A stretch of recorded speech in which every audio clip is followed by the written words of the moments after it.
সুপ্রিয় দর্শক শ্রোতা, বাংলা টেলিভিশনের অনুষ্ঠান মালায় আমন্ত্রণ জানাচ্ছি আমি নাজমা কাজী। আমি রবিতা আহমেদ। আশা করি আপনারা সবাই ভালো ছিলেন। আজকের অনুষ্ঠানও আমরা বিচিত্রভাবে সাজিয়েছি, আশা করছি আপনাদের আনন্দ দেবে। চলুন অনুষ্ঠানে যাওয়া যাক। এবারে চিঠিপত্রের জবাবের আসর। আপনাদের চিঠির জবাব দিচ্ছেন ইয়াসমিন হোসেন। প্রিয় দর্শক মণ্ডলী, আমি ইয়াসমিন হোসেন চিঠিপত্রের ডালি নিয়ে আপনাদের সামনে আবার উপস্থিত হয়েছি। প্রথমেই আমার হাতে যে চিঠিটি রয়েছেন তিনি হলেন জনাব কবির আনোয়ার ও জয়ত্রী আনোয়ার। আপনারা পিকারিং থেকে লিখেছেন, অন্যান্য বাংলা টিভি চ্যানেলগুলোর তুলনায় আপনাদের অনুষ্ঠানের মান অনেক উন্নত, আমরা খুবই উপভোগ করি। তবে আপনাদের মঞ্চসজ্জার দিকে আরও লক্ষ্য দিতে হবে, এটা আমাদের প্রত্যাশা। ধন্যবাদ আপনাদের চিঠির জন্য। আমাদের অনুষ্ঠান আপনাদের কাছে ভালো লেগেছে জেনে আমরাও আনন্দিত। আর মঞ্চসজ্জার ব্যাপারটি আপনারা হয়তো ইতিমধ্যেই লক্ষ্য করে থাকবেন, সেখানে কিছুটা পরিবর্তন এসেছে, ভবিষ্যতে আশা করি আরও পরিবর্তন আসবে। ধন্যবাদ। এরপর সুদীপ্ত, সুকন্যা, সুবর্ণা স্কার্বো থেকে লিখেছেন, সাজসজ্জার টিপস সব অনুষ্ঠানেই দেখতে চাই, দয়া করে দেখাবেন। ধন্যবাদ আপনাদের। শুধু আপনারাই নয়, আমার মনে হয় আমরা সবাই সাজসজ্জার খুঁটিনাটি ব্যাপারগুলো সম্পর্কে জানতে চাই। এ ব্যাপারে পরিচালকের দৃষ্টি আকর্ষণ করছি, উনি যেন ব্যাপারটির দিকে লক্ষ্য রাখেন। এরপর আছেন সৌরভ, উনি ইউএফটির সেন্ট জর্জ ক্যাম্পাস থেকে লিখেছেন, নির্ঝুম খুবই সুন্দর নেচেছে এবং সে সুন্দরী, এবং আপনি তার ফোন নম্বর ইমেল করতে বলেছেন। সৌরভ, আপনার প্রশংসার কথা অবশ্যই নির্ঝুমকে বলবো। তবে বাংলা টিভিতে যারা কাজ করছেন এবং ভবিষ্যতে করবেন তাদের কোনো ব্যক্তিগত তথ্য আমরা টিভিতে প্রচার করতে পারি না, আপনি ব্যাপারটা বুঝবেন বলে আমার বিশ্বাস। ধন্যবাদ আপনাকে। এরপরের চিঠিটি ইতোবিকো থেকে দেলোয়ার হোসেন লিখেছেন, আপনাদের অনুষ্ঠান খুবই ভালো লেগেছে। 5ই ফেব্রুয়ারি অনুষ্ঠানের মাঝামাঝিতে আমরা 2-1 মিনিটের জন্য শব্দ শুনতে পারছিলাম না, ভবিষ্যতে বিষয়টি দেখবেন। জনাব দেলোয়ার হোসেন, ধন্যবাদ আপনাকে। সমস্যাটা মূলত হয়েছিল যান্ত্রিক গোলযোগের কারণে, যাতে আমাদের করার কিছুই ছিল না। তবে আমরা এ ব্যাপারে রজার্স কর্তৃপক্ষের সঙ্গে কথা বলেছি এবং তারা এই ব্যাপারটি দেখবেন বলে আশ্বাস দিয়েছেন। ধন্যবাদ। এরপরের চিঠিটি স্কার্বো থেকে রুমানা আফরোজ লিখেছেন, আপনাদের উপস্থাপিকারা খুবই ভালো বলছেন, দেখতেও সুন্দরী। আপনাদের এই প্রশংসাটুকু অবশ্যই তাদের কাছে আমরা পৌঁছিয়ে দেব।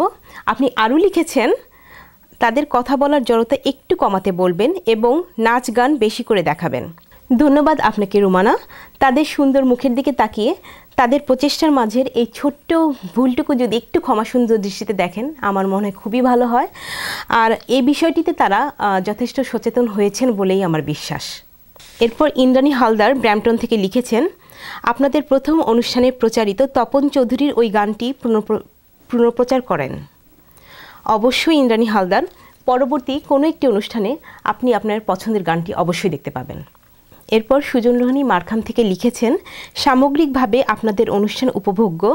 ধন্যবাদ আমাদের একটা সৃজনশীল অনুষ্ঠান উপহার দেওয়ার জন্য। একটা অনুরোধ রাখবেন কি, বলবেন কি রাবিতা বিবাহিতা কিনা? ধন্যবাদ সুজন লোহানী আপনার চিঠির জন্য। রাবিতাকে আমি এ বিষয়ে জিজ্ঞেস করেছিলাম, সে জবাবদানে বিরত থেকেছে, সুতরাং আমার কাছেও কোনো জবাব নেই আপনার চিঠির। আশা করি আপনি ব্যাপারটা বুঝবেন। ধন্যবাদ। এরপর স্কার্বো থেকে এআর মুকুল এবং জরিনা হক লিখেছেন, লক্ষ্য করছি আপনারা স্থানীয় শিল্পীদের উপস্থাপনায় অনুষ্ঠানমালা সাজাচ্ছেন, অথচ অন্যরা স্থানীয় শিল্পীদের উপস্থিতিকে প্রাধান্য দিচ্ছে না। এ বিষয়ে আপনাদের নীতিমালা কী? ধন্যবাদ আপনাদের। আসলে আমরা শুধু চাই কানাডায় যারা প্রবাসী প্রতিভাবান বাঙালি তাদেরকে আপনাদের সামনে তুলে ধরতে, তাদের মেধা, চিন্তা চেতনা এবং সাংস্কৃতিক ভাবনাকে আপনাদের সামনে তুলে ধরাই আমাদের মূল কাজ। অন্যদের নীতিমালার ব্যাপারটা সম্পর্কে আমরা তেমন জানি না, এ ব্যাপারে জানতে হলে আপনার তাদের সাথে যোগাযোগ করতে হবে। ধন্যবাদ। আজ এ পর্যন্তই। পরবর্তী অনুষ্ঠানে আপনাদের সাথে আবার দেখা হবে। আপনারা আমাদের অনেক চিঠি লিখুন এবং ভালো থাকুন। ধন্যবাদ। এবারে শিল্পী খসরুর কণ্ঠে একটি গান।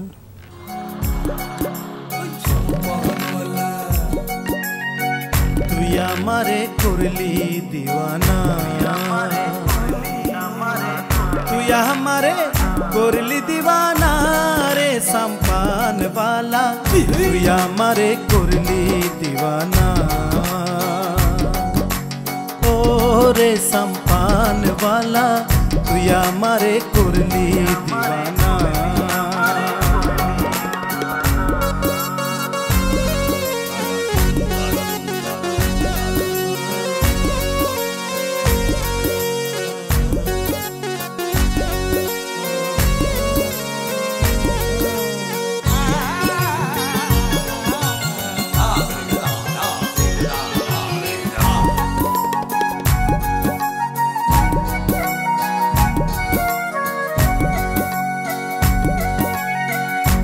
সাম্পানওয়ালার বাবিরি চুল হরি নীল জাতের কুল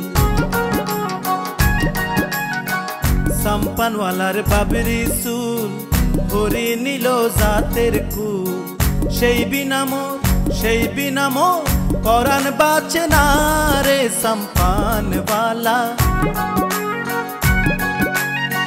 তুই আমারে করলি দিওয়ানা ও রে সাম্পানওয়ালা তুই আমারে করলি দিওয়ানা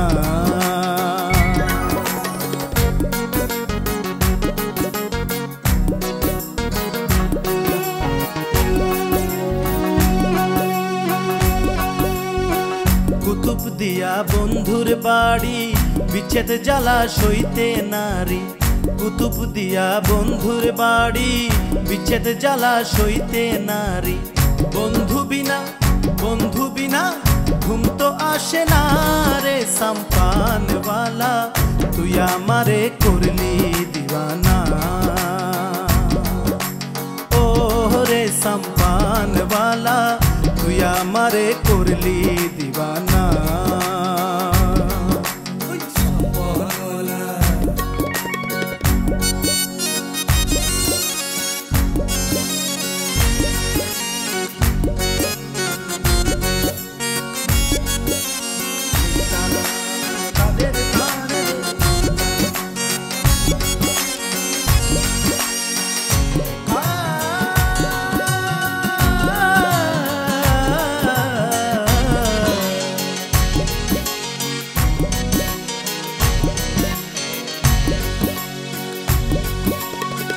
बाहर मारी जार कोई संपा कने भाड़ी कने यूजा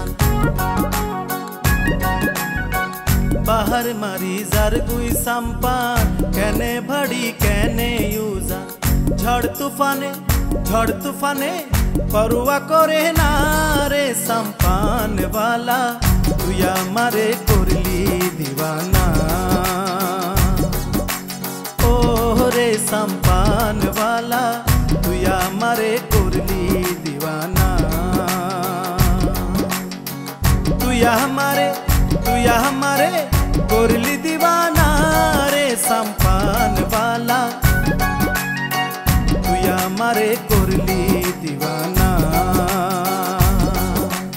ओ रे साम्पानवाला तुई आमारे करली दीवाना ओ रे साम्पानवाला तुई आमारे करली दीवाना तुई आमारे करली दीवाना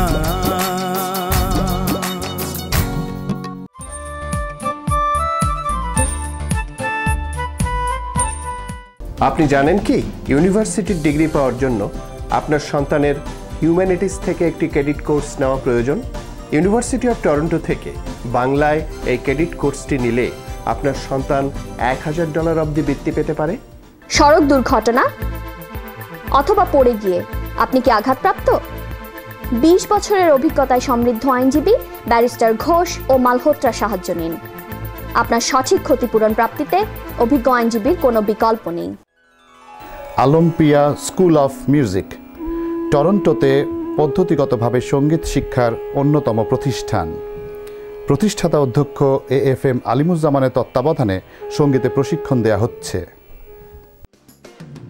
আপনি কি বাড়ি কন্ডোমিনিয়াম বা টাউন হাউস ক্রয় বা বিক্রয়ের কথা ভাবছেন সাজ্জাদকে ফোন করুন সাজ্জাদ আপনার মর্গেজও নিশ্চিত করবে 416-879-7141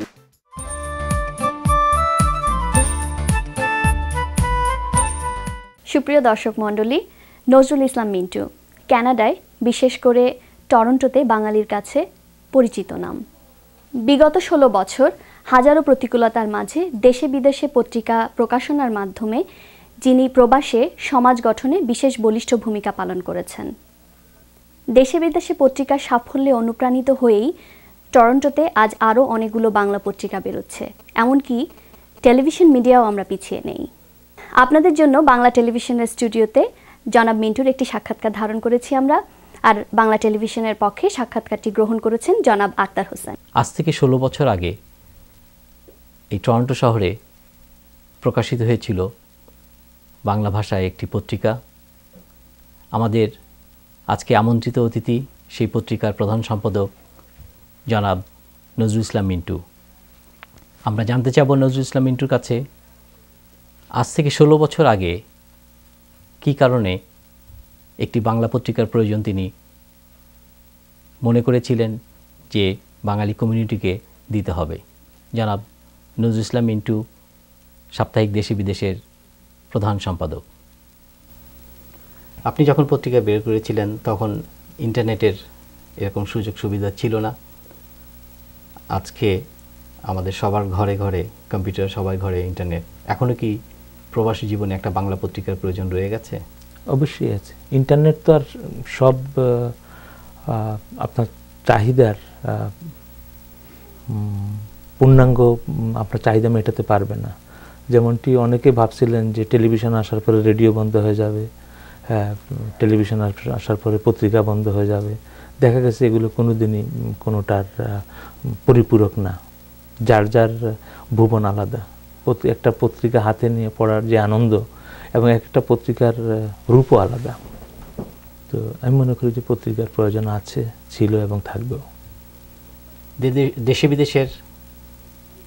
দেশে বিদেশের থেকে শুরু 1 থেকে এখন 5 থেকে 25 হবার কি কোনো সম্ভাবনা আছে? হয়তো এমন দিন আসবে, সম্ভব।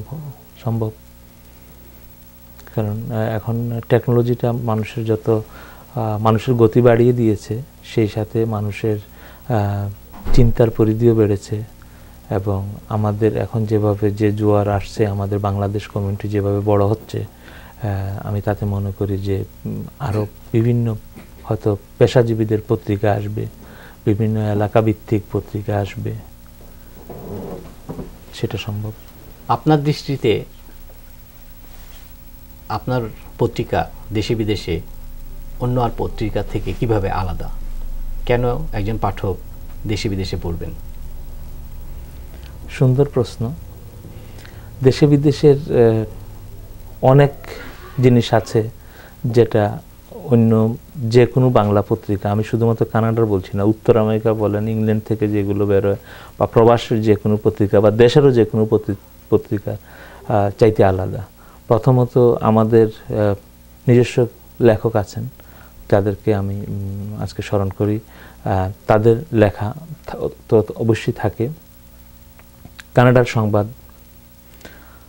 বিশ্ব সংবাদ এবং আরও বাচ্চাদের যে পাতাগুলো, সেগুলো প্রত্যেকটাই একটু ভিন্ন, যে কারণে। এবং আরেকটা জিনিস হচ্ছে যে আপনি হয়তো অবগত আছেন যে এখন কানাডার সর্বত্রই দেশে বিদেশে মূলধারার নিউজ স্ট্যান্ডে আছে।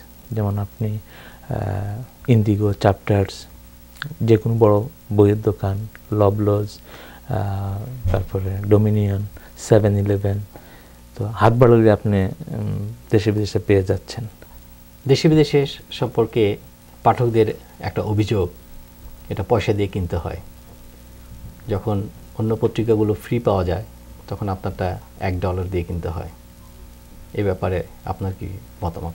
আমি মনে করি যে বিনি পয়সার একটা মান থাকে, আর পয়সা দিয়ে কেনার মধ্যে একটা দায়িত্বশীলতা থাকে। আমরা যখন পত্রিকাটা পয়সা দিয়ে বিক্রি করি, আমরা দায়িত্বশীলতার সাথে পত্রিকাটাকে সাজাই।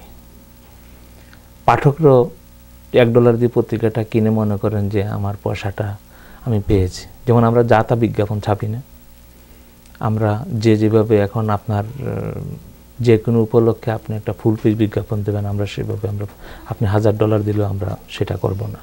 আমাদের নিজস্ব নীতিমালা অনুযায়ী আমরা পত্রিকার বিজ্ঞাপন, পত্রিকার লেখা, পত্রিকার মানে পুরো পত্রিকাটাকে আমরা ওইভাবেই দেখে থাকি।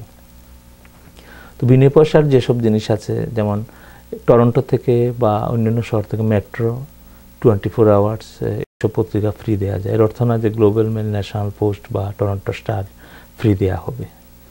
তো আমরা মনে করি যে আমাদের এটা পয়সা দিয়ে কেনার মতন ক্ষমতা রাখে। যদি একটা বৈশিষ্ট্যকে আপনি উল্লেখ করতে চান, যেটা দেশি বিদেশের একক, সেটা কি হবে? সেটা হবে মুক্তিযুদ্ধ চেতনায় লালিত আমাদের পত্রিকা। আমরা এটাই আমাদের অহংকার। ধন্যবাদ নজরুল ইসলাম মিন্টু আমাদের স্টুডিও আসার জন্য। যদি আপনার পাঠকদের জন্য এবং এই আমাদের টেলিভিশনের দর্শকদের জন্য কিছু বলার থাকে, আমরা আপনার মুখ থেকে সেটা শুনতে চাই। ধন্যবাদ আপনাকে। পত্রিকাটা আমরা ব্যবসায়িক উদ্দেশ্যে শুধু বের করছি না, কমিউনিটির একটি মুখপত্র হিসেবে আমরা অন্য অন্য জাতি গোষ্ঠীর মধ্যে দেশ এবং জাতির প্রতিনিধিত্ব করছি। সেই হিসাবে আমি বলবো, আমার প্রিয় পাঠকদের, যদি আপনাদের কোনো ভুল ত্রুটি কিছু চোখে পড়ে, আপনারা সেটা অবশ্যই আমাদেরকে বলবেন। পত্রিকাটা আপনাদের দোয়া, আশীর্বাদ এবং শুভেচ্ছা নিয়ে পত্রিকা 16 বছরে পদার্পণ করেছে। আজ দেশে বিদেশে একটি আন্তর্জাতিক মানের পত্রিকা। আপনারা এ পত্রিকার গর্বিত একজন অংশীদার। ধন্যবাদ সবাইকে।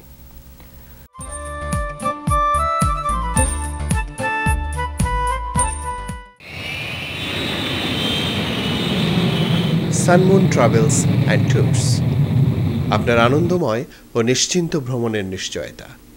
4166362121। রোজ ব্র্যান্ড সরাসরি বাংলাদেশ থেকে আমদানি করছে ইলিশ, রুই কাতলা, পাবদা পুঁটি সহ সব ধরনের মাছ। ড্যানফোর্থের মারহাবা গ্রোসারি সহ বাংলাদেশি গ্রোসারি সমূহে রোজ ব্র্যান্ডের মাছ পাওয়া যাচ্ছে।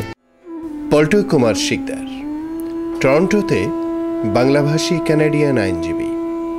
আপনার যে কোনো আইনগত সমস্যায় নির্ভরযোগ্য এবং দক্ষ ব্যারিস্টার পল্টু কুমার শিকদার। বাড়ি ক্রয় বা বিক্রয়ের প্রয়োজনে দক্ষ রিয়েল এস্টেট এজেন্ট সাজ্জাদকে ফোন করুন। সাজ্জাদ আপনার মর্গেজও নিশ্চিত করবে। 4168797141।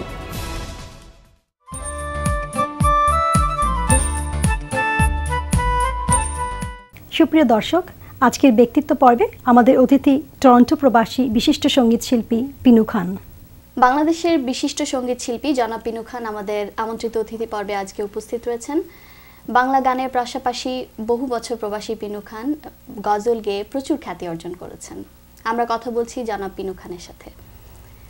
জনাব পিনু খান, আপনাকে অনেক ধন্যবাদ আমাদের স্টুডিওতে আসবার জন্য। আপনাকে ধন্যবাদ। আপনার বর্ণাঢ্য সঙ্গীত জীবনে আপনার এমন কোনো উল্লেখযোগ্য স্মৃতির কথা কি আমাদের বলবেন, বা কি করেছেন আপনি? হ্যাঁ, আমি গান বাজনা শুরু করি আমার বয়স যখন 12 তখন থেকে। তারপর আমি টিভিতে অডিশন দেই 1976-এ। অডিশন দিয়ে আমি পাশ করি এবং তখন থেকে আমি রেডিও টিভিতে গান করি। তারপর আমার ওস্তাদ ছিলেন ওস্তাদ ইয়াসিন খান, ওনার কাছে আমি ক্লাসিক্যাল শিখি। তারপরে তো 79 আমি দেশ থেকে বেরিয়ে আসি। এর মধ্যে দেশে যাওয়া আসা হয়, তো বাকিটা জীবন এখন বিদেশেই কাটাচ্ছি। জীবন এবং জীবিকার পাশাপাশি প্রবাস জীবনে গান চর্চা, যে সঙ্গীত চর্চার ব্যাপারে আপনার অভিমত কি? আমার অভিমত, দেশে গান বাজনা চর্চা করা সেটা একরকম, আর বিদেশে সেটা খুবই কঠিন আমার কাছে লাগে। কারণ কাজকর্ম করে গান বাজনা চর্চা করা ইটস ভেরি টাফ। জি, সে বটেই। আর আমাদের শ্রোতাদের জন্য আপনার কোনো সঙ্গীত কোনোভাবে উপহার দেবার কোনো প্ল্যান রয়েছে কি আপনার? জি, আমি 12টা গান করেছি। জি, এখানেই করেছি টরন্টোতে। তো এটার মিউজিক কম্পোজ করেছেন আশিকুজ্জামান টুলু। আমি ভাবছি এটা খুব শীঘ্রই বের হবে এই সিডিটা। তো আমরা আশা করছি আপনার অসাধারণ গান শুনতে পাবো সিডিতে ঘরে বসে। আপনারা দোয়া করবেন। জি, এখন আপনি বাংলা টেলিভিশনের কাছে কি প্রত্যাশা করেন একজন দর্শক শ্রোতা হিসেবে? এটা খুবই ভালো উদ্যোগ, যেহেতু আমরা বাংলাদেশি কমিউনিটি খুবই ছোট একটা কমিউনিটি। তো সাজ্জাদ ভাই এটা তুলে ধরেছেন সমস্ত টরন্টোবাসীর কাছে বা কানাডার কাছে। এটা একটা বিরাট উদ্যোগ। তো আমি আশা করব সমস্ত আমাদের কমিউনিটিকে যে এই অনুষ্ঠানকে সর্বরকম সহযোগিতা করার, তাহলে হয়তো আমরা আরও এটা এগিয়ে যেতে পারবো। আমরাও সবার সহযোগিতা চাই। এখন আমি আপনার কাছে একটা গান শুনতে চাইবো, যেহেতু আপনাকে সামনে পেলাম। খালি গলায় একটা গান গেয়ে শোনাবেন কি আমাদের? খালি গলায়? জি, চেষ্টা করছি। ধন্যবাদ। সব নিয়ম কেড়ে নিও না, সব দিও প্রাণে ব্যথা দিও না, ভুল বুঝে তুমি চলে যেও না। আমাদের স্টুডিওতে আসবার জন্য আপনাকে অসংখ্য ধন্যবাদ বাংলা টেলিভিশনের পক্ষ থেকে এবং আমার পক্ষ থেকে। আপনাকেও ধন্যবাদ এবং বাংলা টেলিভিশনকেও অসংখ্য ধন্যবাদ এবং সমস্ত দর্শক শ্রোতাদের আমি আন্তরিক শুভেচ্ছা এবং ধন্যবাদ জানাচ্ছি।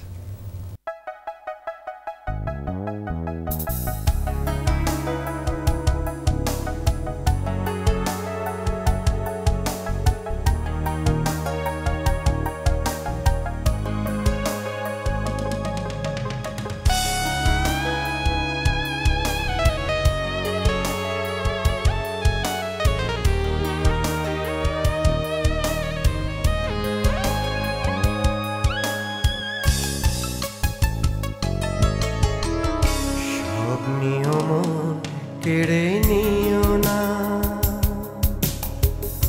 সব দিও প্রাণে ব্যথা দিও না, ভুল বুঝে তুমি চলে যেও না। সব নিয়ম কেড়ে নিও না, সব দিও প্রাণে ব্যথা দিও না, ভুল বুঝে তুমি চলে যেও না।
দিও প্রাণে ব্যথা দিও না, ভুল বুঝে তুমি চলে যেও না।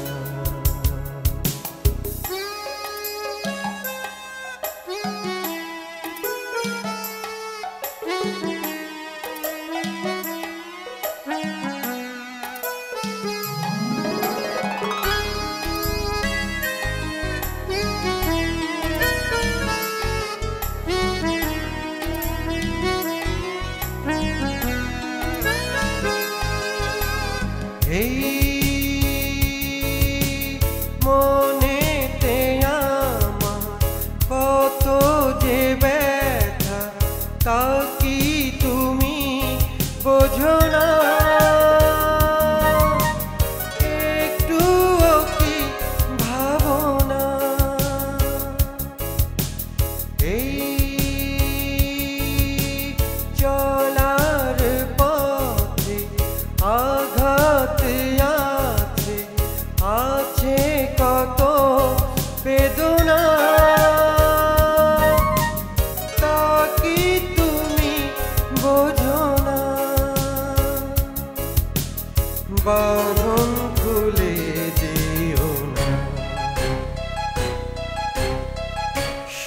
নিয়ম কেড়ে নিও না, সব দিও প্রাণে ব্যথা দিও না, ভুল বুঝে তুমি চলে যেও না, সব নিয়ম কেড়ে নিও না, সব দিও প্রাণে ব্যথা দিও না, ভুল বুঝে তুমি চলে যেও না। সুধী মণ্ডলী, বিদায় নেবার পালা। আপনাদের অনেক অনেক ধন্যবাদ আমাদের সাথে থাকার জন্য।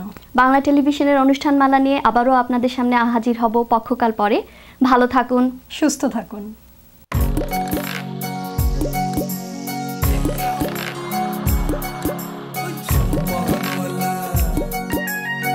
তুই আমারে করলি দিওয়ানা, তুই আমারে করলি দিওয়ানা রে সম্পান वाला, তুই